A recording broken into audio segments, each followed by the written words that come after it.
Assalamualaikum warahmatullahi wabarakatuh. Alhamdulillah, alhamdulillah, syukran ni'matillah. Allahumma salli ala sayyidina Muhammadin al-fatihi lima ughliq wal hatimi lima sabaq nasrul haqqi bil haqq wal hadi ila siratikal mustaqim wa ala alihi haqqa qadrihi wa miqdaril azim. Amma ba'du.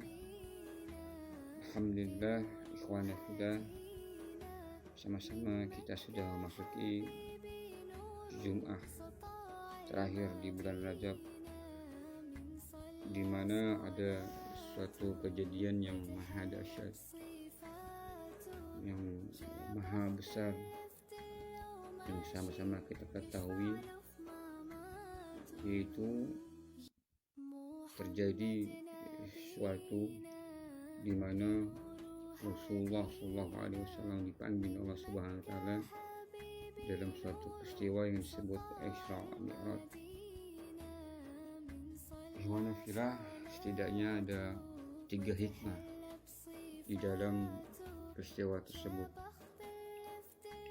Tentunya yang pertama yaitu kisah Isra Mi'raj ini menjadi suatu ujian bagi para mukmin pada waktu itu di Mekah, dan banyak mereka yang berguguran menjadi murtad, sehingga ini juga menjadi momentum utama dari sahabat Nabi Sayyidina Abu Bakar As-Siddiq yang membenarkan peristiwa tersebut, karena memang secara logika peristiwa tersebut tidak mungkin terjadi. Bagaimana mungkin seorang bisa berangkat dari Mekah lalu menuju Sidratul Muntaha hanya dengan sekejap, dan ini hanya orang-orang yang beriman dan orang-orang yang membenarkan yang pada waktu itu kebetulan Sayyidina Abu Bakar Siddiq lah yang membenarkan peristiwa tersebut. Lalu kemudian yang kedua, peristiwa tersebut juga menjadi suatu semacam hiburan bagi Rasulullah SAW, karena bertepatan dengan itu beliau ditinggalkan oleh sang istri, juga pamannya Abdul Muthalib dan sang istrinya Siti Khadijah, sehingga Allah menghiburnya dengan memperlihatkan kerajaan yang sungguh maha luas, sungguh tidak terbatas, sehingga Rasulullah semakin mantap, semakin yakin pada jalan hanif, jalan lurus dari Allah Subhanahu wa Ta'ala.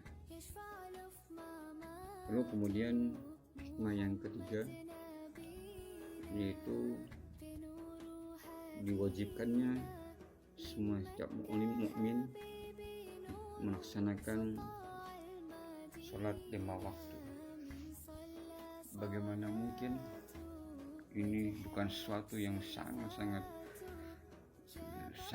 yang bisa dikatakan paling tinggi nilainya. Kenapa? Karena ketika Allah memerintahkan puasa itu hanya melalui perantara malaikat Jibril. Jika Allah memerintahkan zakat juga sama, hanya melalui malaikat Jibril, melalui kitabullah Al-Quran. Dan seluruh ibadah-ibadah haji dan yang lainnya itu hanya melalui kitab Al-Quran.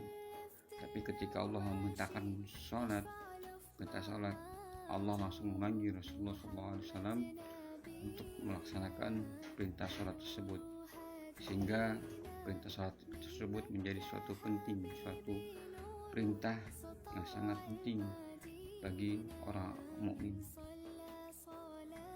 Lalu kemudian ini pun juga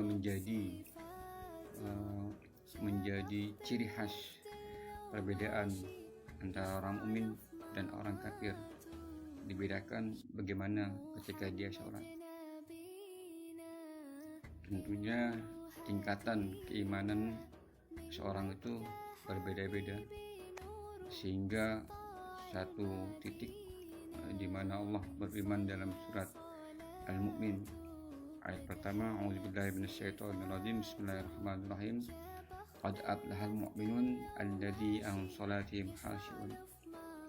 Untunglah orang-orang yang beriman, yaitu orang-orang yang melaksanakan sholatnya dengan khusyuk.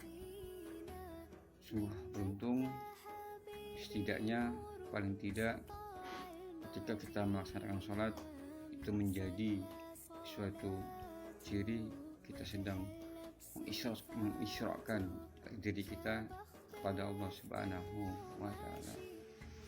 Dengan pentingnya saat ini, maka mari sama-sama kita menjaga perintahnya, terutama untuk sholat 5 waktu, juga menjauhi larangannya.